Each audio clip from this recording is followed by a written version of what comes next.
Hey, I'm Josh Brown from Ritholtz Wealth Management. I'm with Mike Batnick as usual, and we've got a special guest, Perth Tolle from the Life and Liberty Indexes. We're going to play a little game called What's Your Thoughts On? Mike, do you want to kick things off? Sure. Josh, what are your thoughts on the Goldman Apple credit card? So since the financial crisis, Goldman's revenue has fallen by 2/3. Is this more important for Apple, for Goldman? Is it going to work? So actually, I'm going to actually you in the first round. Goldman had Apple had a credit card with Barclays, and I think Goldman is just really replacing Barclays. I don't know how big of a product that was, to be honest with you. So I don't have deep thoughts on that. Yeah, but we have another 40 seconds. No, done. Next. Let me ask you this: 10-year Treasury over 3%. Everyone is now freaking out.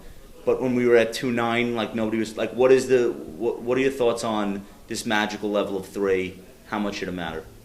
I'm a believer that round numbers lead to a lot of headlines, and maybe it makes it more important. But is 298 a different calculation for future cash flows than 301? I mean, I don't know. So what's the question? Is it psychologically important? Very. Okay. Perth, any thoughts on the 10-year, or you want to skip this one? I'll skip this one. All right, fair enough. To you.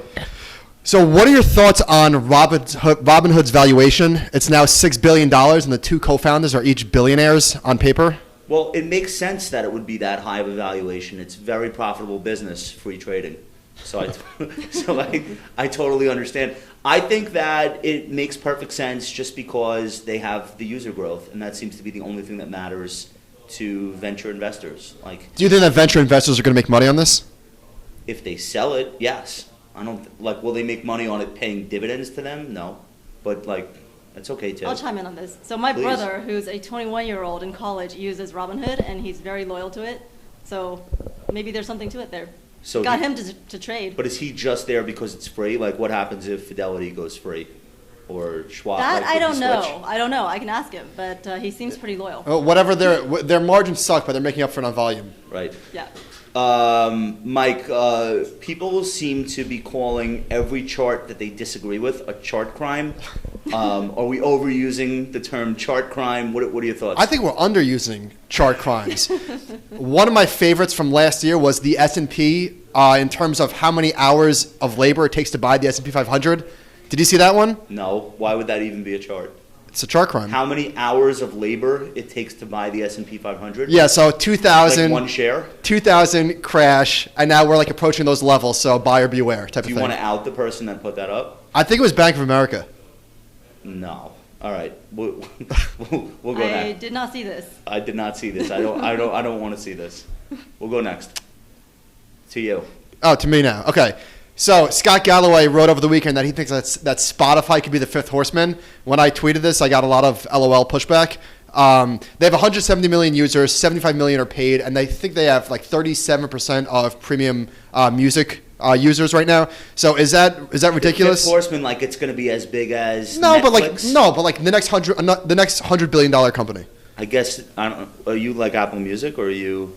I don't use Spotify. I mean, I use it rarely. I don't either. My brother, again, uses it. Your brother's super millennial? Yes. Robinhood. Yes. Is he trading? Spotify. That's right. Does he have a beard? No. Is he eating a lot of avocado? Lots of avocado. Josh, what do you use for music? I'm so lame. I'm Pandora Premium, but only because I spent 10 years carefully honing my channels, and they're perfect. All right, so Spotify is not the fifth horseman. I mean, Spotify's fine. I just don't understand how that becomes a huge business. Pandora's publicly traded. The stock can't get arrested. Valuation has been low for years and years. Doesn't seem to matter what they do. They make money. Nobody cares. So I don't know what. Maybe I'll be wrong. Right. Look, I'm not shorting it. I guess would be the best way to phrase it. Okay, I got one for you. Consumer staples, utilities, REITs, horrible. But why are people surprised? Isn't that what's supposed to happen? I think it's a double whammy for consumer staples. So you look at. I just looked at this the other day. The average consumer staple stock with a market cap over $1 billion is 18% off the high. The S&P is 5-6% off the high. Mm-hmm. So I think it's a double whammy. If interest rates rising, obviously are killing these stocks because these were bond substitutes. They all paid 3% yields. That's the only reason to own them. So they yielded more than the 10-year Treasury for the last few years, and that is no longer the case. And also, I think the brands are getting demolished. So General Mills, like Colgate, stuff like that, consumer staples, like the old stodgy brands. People don't give a shit about that anymore. So I think yeah, look at like Coca-Cola and Procter & Gamble, and these charts look awful. Right. All right, what do you got for me? Season 2 of Westworld. What are your thoughts? Do you watch Westworld? No. Don't start. I don't watch TV. Well, that's why she's so smart. Honestly, I have no idea what's going on. I feel like there were 5 different timelines. Are you watching it? Yeah. I'm maybe 1 episode behind, but like I'll go through 10 minutes where I'm like, oh, I get it. I know who that is. I know how old they are. And then like the next 15 minutes, I'll just be on my phone. So I surrender. Season 1 was amazing, but I took a pass on season 2. I was waiting for the reviews to come in. I love it still. I like the mystery. Maybe I'm not supposed to know what's going on. The other thing, this is the test for TV shows. This won't apply to you. You won't care about this. But you ask yourself in the second season, if this were the first season, would I be watching the show? Ooh. That's good. Ooh. So yeah. I don't. So the answer for like Walking Dead, hell yes, is actually better than the first season. Westworld, I'm not so sure. Wait. So does like Amazon Prime movies count? Yeah, you watch Amazon Prime, right? So this is what I've been recommending to all of my our new investors is this show called Poverty Inc.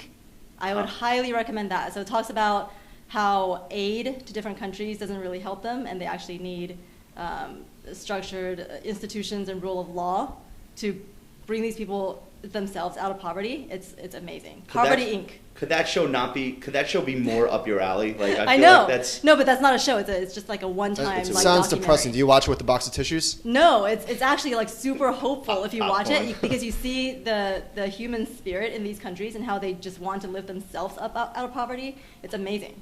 But I highly recommend. They need just Poverty a better Inc. structure of laws. That's around right. They need property better laws. institutions, better private property laws, better contract laws, and those types of institutions, and that's what they need. So economic freedom. Mike, here's my last one for you. Okay. Apple looks like it wants to be the first $1 trillion company. And I would rather that be the case than Amazon. I mean, look, if you own the Qs, you own both, so who cares? But don't you feel like it would be more appropriate for the company that earns the most money, like in dollars, to become the largest company in the world? That's a leading question. Well, all right, so that's how I feel. What's your thoughts? You're right. You're right. When you're right, you're right. No, I agree. Okay. Like it's the most profitable company maybe ever. Isn't that great that would be the first $1 trillion company? Right, and it would also be great if that marks the top. I mean, that would really be the... Like literally the day. That would be chef's kiss. Yeah. What are your thoughts All right, last on- question for me. Oh, I'm sorry, Perth, go ahead. No, I'm good. Wait, well, that question was for me anyhow. I don't know why I'm throwing it back in your court. Go. All right, last question. Risk parity at Wealthfront. What are our thoughts on that one? I think that if Adam Nash were still at Wealthfront, they probably wouldn't have done this. Because I remember when he was doing his investing for engineers, I guess he was doing like a slide deck going around to all the Silicon Valley companies and explaining investing. Like, it was all about simplicity and, not doing things that are inexplicable or only work sometimes. This is like very far away from that. So I guess I was a little disappointed. And I know like people had issues with the disclosure and the execution. I don't get into that kind of criticism because in hindsight, maybe it could have worked better the way they rolled it out. It just didn't. So this is the Twitter criticism you're talking about, right? So the Yeah. Twitter war against this. Yeah, so every time something like this comes up on Twitter, I ask my friends who are in retail brokerage, so like retail financial advisors. I used to be an advisor at Fidelity, so I ask them, do your clients actually know what risk parity is? Do they ever ask about it? And the answer is always no. No like way. they don't even know what it is. They never ask about it. So yeah, I don't know why they would have something like this. I'm doing this for 20 years. I can barely explain it. Like I want to believe that I truly understand it, and I'm sure I'll get actually to death. But I think it's just basically ramping up the fixed income side of a portfolio so that the source of volatility, which is equities, is minimized relative to the. But then there's like different ways to do it. And there's commodities and. My son asked me if I could put a wealth front in his 529 plan. I said, Your son's 15 months old? yeah. Load him up. Yeah. Obviously risk parity for the long term. Yep. All right. I think we're done. I have no more for you. I think I have a lot more of your thoughts than I even really need. I'm all set. Okay.